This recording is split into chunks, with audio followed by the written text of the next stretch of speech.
जय श्रीमन नारायण। स्वागत है आप सभी का हमारे YouTube चैनल में। तो आज हम सभी जानेंगे कि 7 सितंबर को जो चंद्र ग्रहण लग रहा है वो कितने बजे से कितने बजे तक है, सूतक काल कब प्रारंभ हो रहा है और ग्रहण में किन किन कार्यों को करना वर्जित है और किन किन कार्यों को हम सभी कर सकते हैं। तो वीडियो में लास्ट तक बने रहिएगा। तो सबसे पहले हम सभी यह जानेंगे कि ग्रहण कितने बजे से लग रहा है। तो देखिए, खगाश चंद्र ग्रहण का जो प्रारंभिक समय है वह है 7 सितंबर रात्रि 9:57 से प्रारंभ होगा। कितने बजे? 9:57 से प्रारंभ हो जाएगा। और सूतक काल कब प्रारंभ होगा? तो पंचांग में बताया गया है कि किसी भी ग्रहण से 9 घंटे पूर्व सूतक काल हमारा प्रारंभ हो जा रहा है। तो सूतक काल जोड़ेंगे तो कितना आ रहा है? तो कहने का मतलब 12:57 दोपहर 7 सितंबर को 12:57 से आपका सूतक काल प्रारंभ हो जाता है। और सूतक काल लगने के पूर्व में ही हमें किन किन कार्यों को वर्जित कर देना चाहिए, क्या क्या कार्य नहीं करना चाहिए।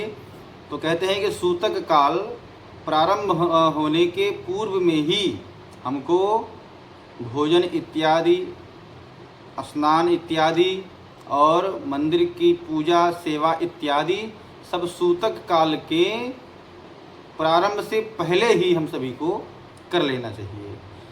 और सूतक काल में हमको भोजन नहीं करना चाहिए, सिले हुए वस्त्र नहीं पहन सकते, और जो गर्भवती माताएं हैं वो घर के बाहर नहीं निकल सकती, और भोजन इत्यादि जलपान इत्यादि नहीं कर सकते। अब यहाँ पर प्रश्न उठता है कि जो बच्चे हैं, जो बूढ़े हैं, जो रोगी हैं, उनको तो भाई दवा इत्यादि देना पड़ता है, उनके लिए क्या किया जाए। तो शास्त्रों में इनके लिए विधान बताया गया है कि जो रोगी हैं, जो बच्चे हैं, बूढ़े हैं, उनके लिए अगर कदाचित ग्रहण में कुछ जलपान इत्यादि भोजन इत्यादि अगर देना पड़ जा रहा है तो उस समय में विधान है कि ग्रहण के पूर्व में ही, यानी कि सूतक काल लगने के पूर्व में ही तुलसी का पत्र डाल करके उनके लिए भोज्य पदार्थ जो कुछ भी है उनके लिए रख दिया जाए, और जब वो मांगे पानी के लिए तो उसी तुलसी का पत्ता डला हुआ जो वस्त्र है, भोजन है, जल है, वो सब उनको अर्पण किया जाए। इससे कोई दोष नहीं लगेगा। ठीक, यहाँ तक क्लियर हो गया। अब आगे बढ़ते हैं कि इसका मध्याह्न समय क्या रहेगा ग्रहण का। ग्रहण का जो मध्याह्न समय रहेगा वो रहेगा 11:41 मध्यरात्रि। 11:41 मध्यरात्रि रहेगी। इस मध्यरात्रि में आप कोई भी योग करना चाहते हैं, तप करना चाहते हैं, तपस्या करना चाहते हैं, कोई सिद्धि प्राप्त करना चाहते हैं, किसी मंत्र को आप सिद्ध करना चाहते हैं, तो वो सभी कार्य आप जप तप इत्यादि कर सकते हैं।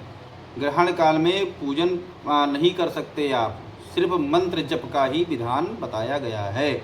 भगवान के नाम का कीर्तन, इन सभी कार्यों को कर सकते हैं।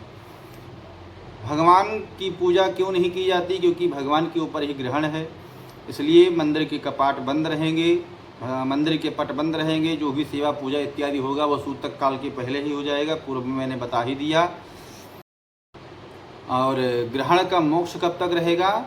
तो कहने का मतलब ये है कि ग्रहण का मोक्ष जो है वो 1:27 के बाद में ग्रहण का मोक्ष है। तो इन सभी बातों को ध्यान में रखते हुए ग्रहण काल में नदी में, तीर्थ में, गंगा में, इन सभी जगहों पर हमको ग्रहण के समय में स्नान इत्यादि करने से दुगुना फल प्राप्त होता है। और ग्रहण के समय में जितना नाम का जप किया जाए उतना ही महत्वपूर्ण एवं फलदायी होता है। तो आशा करता हूँ कि आप सभी को अच्छे से समझ में आ गया होगा कि ग्रहण कब प्रारंभ हो रहा है ग्रहण का सूतक कब प्रारंभ हो रहा है, और नाना प्रकार की बातें आप सभी को समझ में आ गई होगी। तो जो कुछ समझ में ना आया हो आप कमेंट में करिए, उसको मैं विस्तृत जानकारी कमेंट में ही आपको उत्तर दे दूंगा। और जो नए हैं सब्सक्राइब करिएगा, वीडियो को आगे तक शेयर करिए। जो गर्भवती माताएं हैं उनको वीडियो अवश्य शेयर करिए। जय श्रीमन नारायण, जय श्री राम।